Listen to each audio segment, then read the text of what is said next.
пауза до 14:15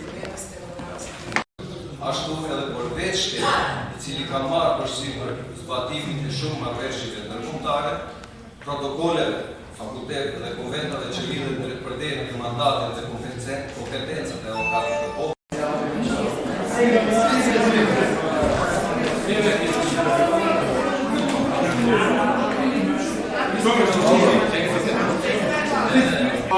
милиони евра странски директни инвестиции, што значително е намалување во однос на истиот период минатата година, кога вредноста на странските директни инвестиции изнесуваше преку 570 милиони евра, како и во услови кои на парите од кои зависи квалитетот на деловно одржување во која работи странските компании.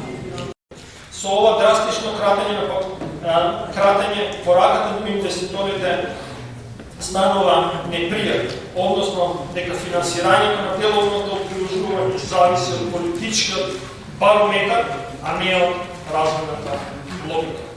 Состојбата во делот на ТИМС зоните, ако погледнеме во ребаланс на буџетот за 2025, ќе видиме дека вкупните разходи се намалени од првичните 533 милиони денари на 359 милиони денари.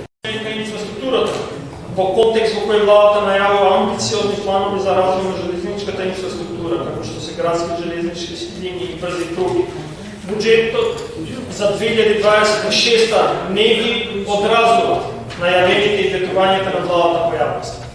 Во подпрограмата инвестиции во железничката инфраструктура се предвидени вкупно 2,9 милиарди денари, од кои 1,4 милиарди денари како расходи на основниот буџет.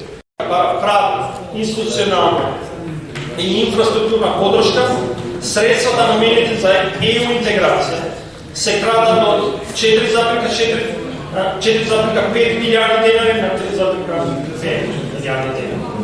Имаме јасен буџетски сигнал за понатамошно оддалечување на земјата од пристапните процеси на европските инвестирање, од популизам во одговорност и од ќе видиме кон ќе направиме.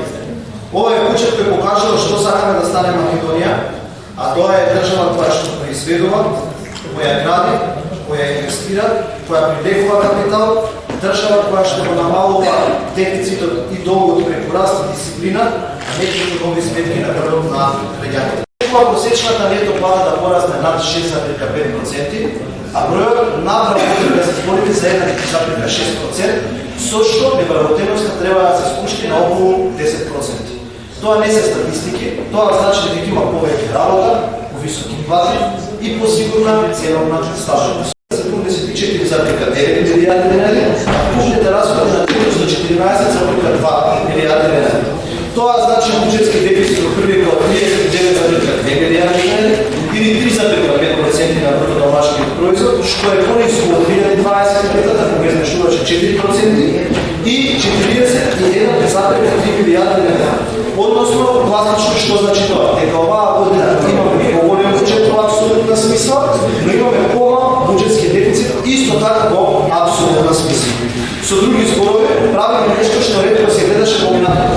И платите растат, и пенсиите растат, и капиталните дефицити, или зголемување од 3,6 милиарди денари, односно 7,5% однос на ребалансот. Тоа значи повисоки плати за наставниците, за професорите, за здравствените работници, за полициските службеници и за работниците во оваа држава.